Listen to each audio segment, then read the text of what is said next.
Hello, YouTubers, and welcome to yet another blind tasting with me, Peter, the master of hoppets. Today, I'm being challenged by Rasmus from Bad Seed. Yeah. Rasmus. Rasmus, yes. So, I know nothing, but I see a glass with a lot of specks in it. Yeah. And it's really black. Yes. Well, first of all, I think, I know you've been blind tasting before on this channel. Actually, I've also been blind tasting together with you. Yeah. What was that? That was a macadamia nut beer. Yeah, right? that was a cycle. Yeah. And it was really interesting. And I find that, of course, blind tasting it can be really, really difficult, first of all. But what it also does is that it provides a way of getting back to basics in a sense. Because if you have a brewery that you don't like, you already have a pre-perception of how that beer is going to taste. And the other way around, when you have something that's really hype, you also have a bias towards that.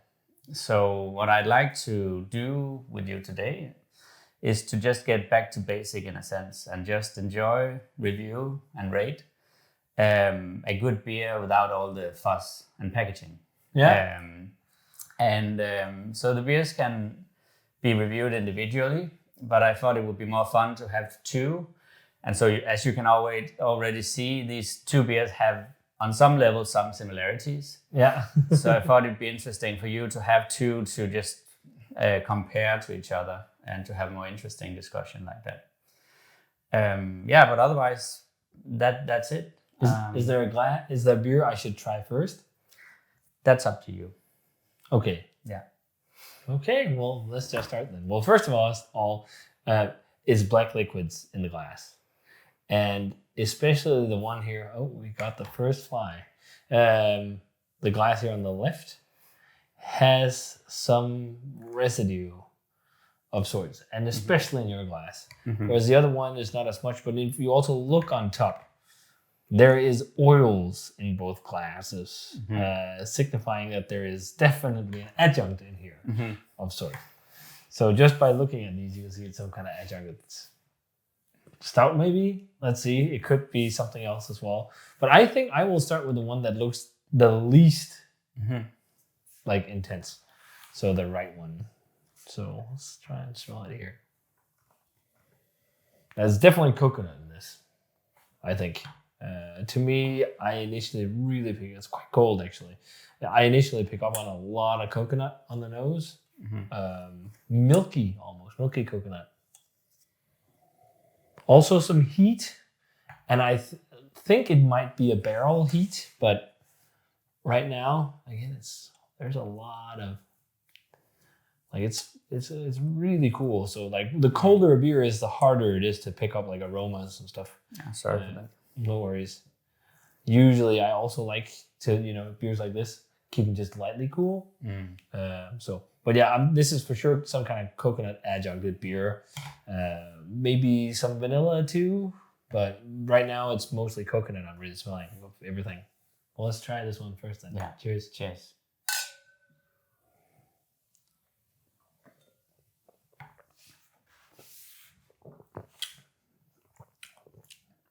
Lots of coconut, good amount of heat, very oily. There's some toasty kind of, I think this is a stout, but a modern one, because I'm getting a toasty thing, roasty thing on the back. That's actually also one thing that's been really interesting in recent reviews. Some modern stouts, there's not that much roast character. We did one which was a smoked Imperial stout in either whiskey barrels or something like that. Or Lafroig barrels, I think it was something like that. From Ireland, and at the first taste I was like, is this a black barley wine that's smoked?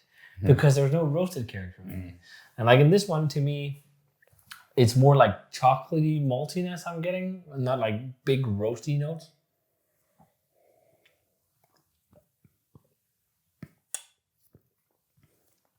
I think I'm also picking up on cinnamon, just briefly.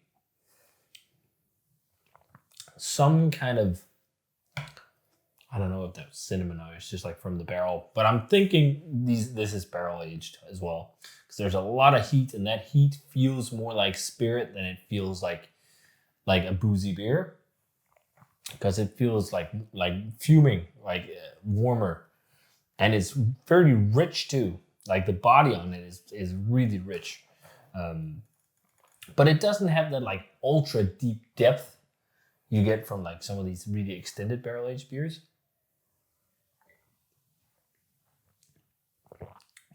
But it tastes pretty great, I think. Chocolatey too, like chocolatey, toasty. Yeah, I like it. Let's try and move on to this one then. So this has got some, like there's the glass is really stained on this one. Yeah. So this is probably the same kind of beer. Yeah, so that's even more coconut. So this had like lots of coconut and milky coconut. This goes into that drømmekage, I think, Danish dream cake top.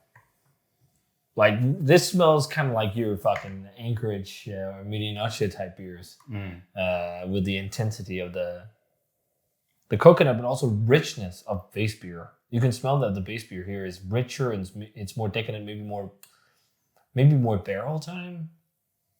But there's so much fucking coconut. Like this is definitely a battle of coconut beers and coconut stout. But I can reveal you are right on that one.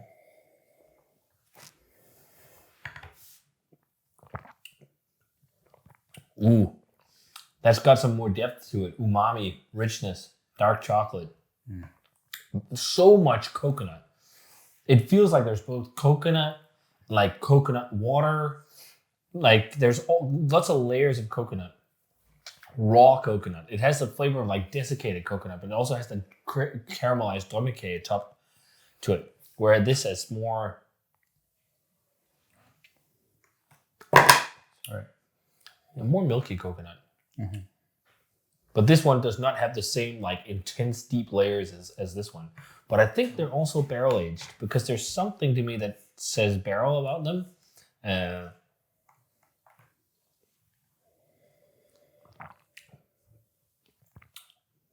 But I think it seems more pronounced actually that it's barrels in this one because of like a fuming warmth.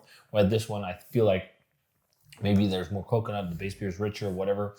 So it's like the barrel, there is some kind of barrel thing in there. It's just not as screaming. And I'm guessing just from what I'm tasting, it's some kind of bourbon barrel. Or maybe rye because I was picking up on some cinnamon notes. But you can also get cinnamon-like notes from bourbon.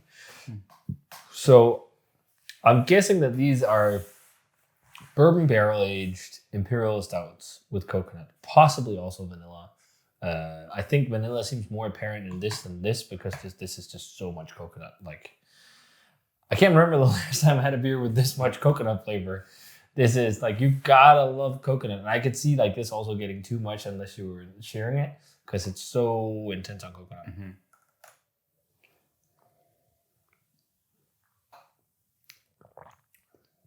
Really, really, really fucking intense. In terms of ABVs, they gotta be around like 14 or something like that percent.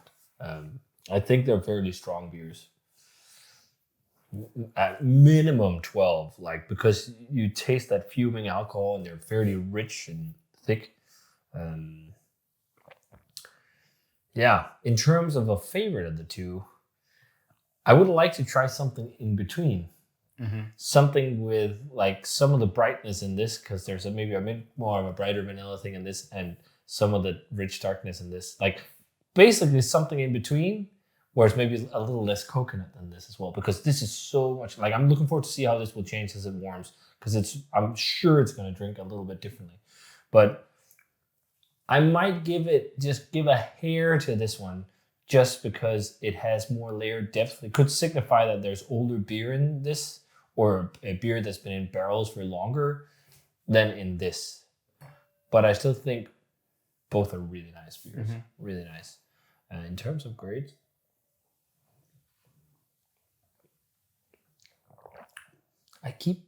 right now I'm getting that cinnamon thing again, which is weird. It's just like soft on the back.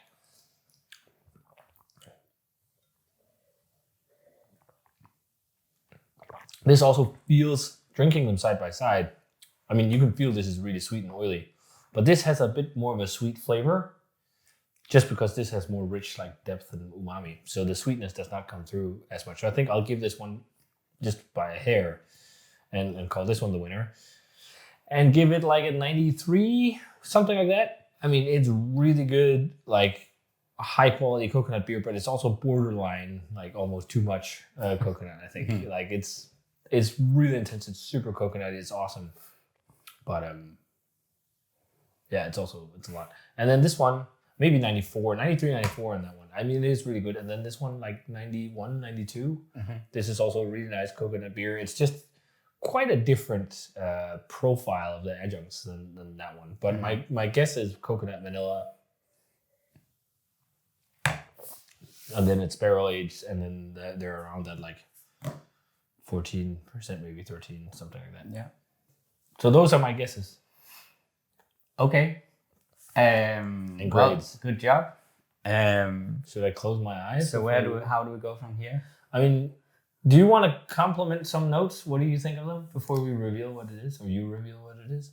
No, I think you're pretty spot on. I think what I feel about the beers as well. But yeah, let me reveal them, and then we can discuss a little bit more around it. Yeah. All right. Oh. So, yeah. So I don't know if you usually review homebrews on your channel. No.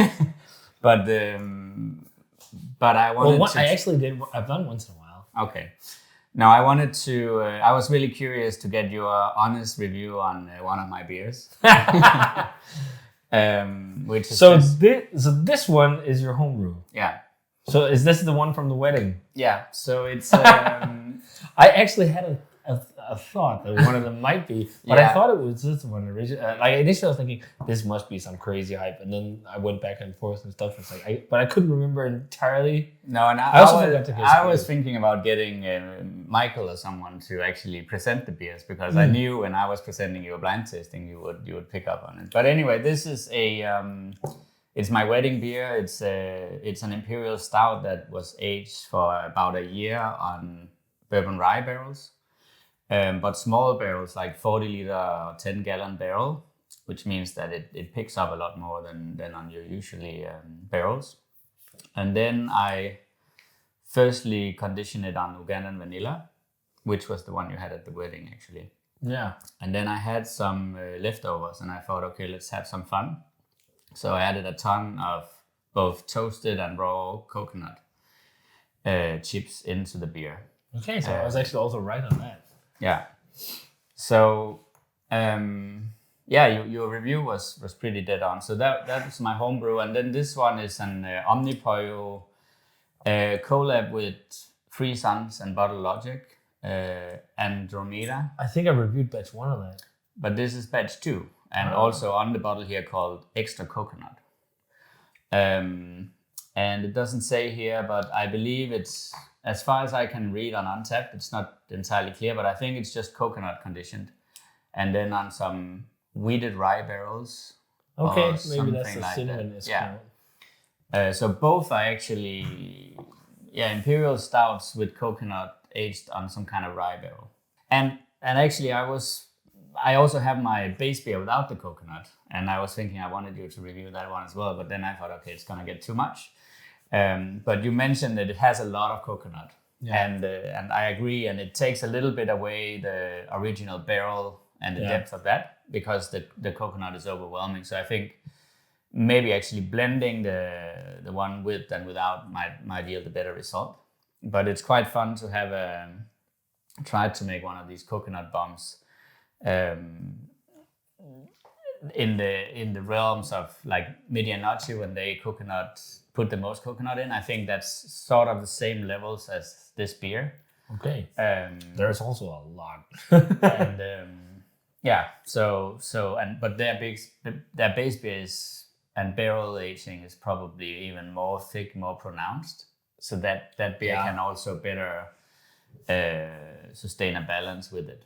But I'm really happy that you liked the beer. I liked it over the Omnipollo one. Yeah. That's so. I mean, that is pretty damn a very big tip of the hat for your homebrewing skills. Yeah. But you also went all in to get a freaking barrel all the way from the States and all this stuff. Yeah. Like he actually bought a small barrel to age that beer in. Yeah, I was thinking, I mean, if there are some homebrewers out there. And he took side project Stout course as well. Yeah, I really recommend. And this is the sales guy from Bad Seed, by the way. So. Yeah. So if there are some homebrewers viewing the channel, I really recommend trying to barrel age at home if you haven't.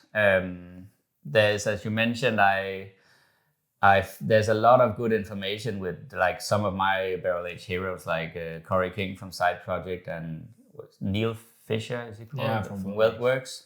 Like they're really generous with their information, so you can get a lot of tips on the recipes and to try to brew a beer that's similar to that, or at least that's made for barrels. And then you can buy these small barrels and put them. For me, I put them in my living room, which my wife was not too happy about. So I think she's happy now the wedding is over and we can remove the barrel. It's a lot of fun, and it's been really fun to be able to go and taste the barrel along the way and how it develops, and then also play around with adjuncts and so on. It's been a really cool thing to do. That's insane. Like you fucking beat an Omnipollo beer at home in your freaking kitchen. Yeah. That's not. This is not staged or anything. This is 100% real. I had no idea what I was going into. As soon as I saw the beers on the table, I was like, okay, this is gonna be some heavy stuff. Yeah. And Rasmus is big into big pastry stouts that are barrel aged. So I was thinking maybe, because I could also see like this glass is completely stained with coconut oil and fat. So I could see like, maybe we're gonna get something with a lot of adjuncts in it. Mm-hmm. And then when we were sitting with them, I was like, maybe one could be your own wedding beer. But I was actually sure it was this one. Yeah. Because this one has more depth. Yeah. And I remember at the wedding, I really enjoyed it. But I was not like sober. So this is I'm actually trying this in a better state now than at the wedding, because at the wedding there was like so much champagne and cocktails. Yeah, it was before the cocktails. But hats off. I mean, that's a very nice beer to put in barrels. Thank you, and thank you for reviewing it. So this is how you do homebrew reviews. Get me to do them blind. Yeah. This was fun. Thanks for the challenge, Rasmus. And thanks for sharing your homebrew. Well, thank you. Once again, when I'm not like in a wedding mode where you're drinking all kinds of stuff. I'm gonna go proud to bed tonight. I would be damn proud as well. So if you guys had a chance to try Andromeda, the new one, let us know what you thought of it. And the select few who's tried this, you're probably not watching, but you should try and see if you can trade for some Rasmus barrel aged stout. What should your homebrew project be called? Do you have a name for it? Better than Bad Seed. Better than Bad Seed. Yeah. Right. A good one. So. If you guys had the chance to try these, then let us know. And as always, remember to comment, subscribe, check out the Facebook fan page, Twitter, and Instagram. Give the video a thumbs up if you enjoyed it, and ring the bell for future notifications about videos. I'm going to say cheers to my favorite. Oh. And see you guys in another video. Cheers.